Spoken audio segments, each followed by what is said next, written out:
ఈరోజు మార్నింగ్ నేను రవ్వ పొంగల్ చేయాలనుకున్నా. దానికి చట్నీ ఒక గ్లాస్ రవ్వ తీసుకున్నాను, జీలకర్ర మిరియాలు ఒక స్పూన్ తీసుకున్నాను, కరివేపాకు, అల్లం దంచుకొని పెట్టుకున్నాను, కావాల్సినంత ఇంగువ మనం వేసుకుందాం. స్టార్ట్ చేస్తామండి.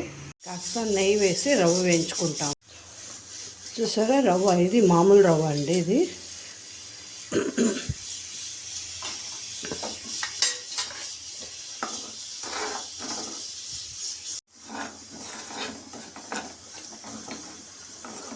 నెయ్యి వేసి కాస్త వేయించుకున్నాం కదా. పొంగల్కి స్టార్ట్ చేస్తామా. ఆయిల్ వేసుకున్నాం, కొద్దిగా జీలకర్ర మిరియాలు రెండు కలిపి పెట్టుకున్నాం కదా, దాన్ని వేసేస్తాము.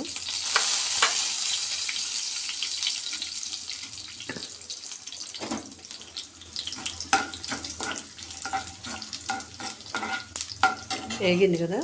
ఇప్పుడు అల్లము దంచి పెట్టుకున్నాం కదా, అల్లము,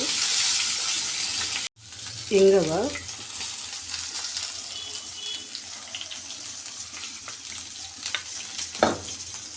వేగిపోయింది కదా. ఇప్పుడు పెసలు ఉడకపెట్టుకున్నాను నేను, చిన్న కప్తో ఇలా ఉడకపెట్టుకున్నాను. దీన్ని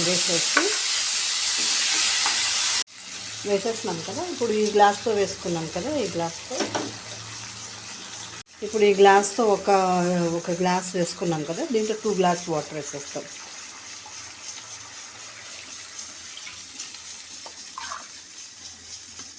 టూ గ్లాస్ వాటర్ వేసేస్తాం. ఇప్పుడు సరిపోయేంత సాల్ట్ వేసుకుంటాము. చెక్ చేసుకొని మళ్ళీ వేసుకుంటాం చాలిపోతే.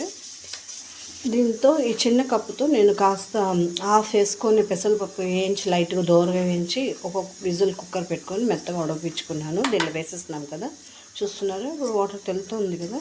ఇప్పుడు మనం సిమ్లో పెట్టేసి మెల్లిగా రవ్వ వేసుకొని కలుపుకుంటాం.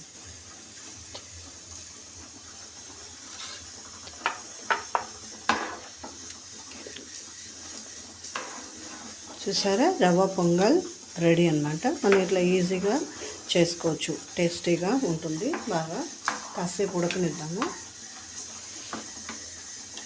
మీరు కూడా ఒకసారి ట్రై చేయండి, లైక్ చేయండి, ప్లీజ్ సబ్స్క్రైబ్ చేయండి, మర్చిపోవద్దండి. రవ్వ పొంగల్ రెడీ.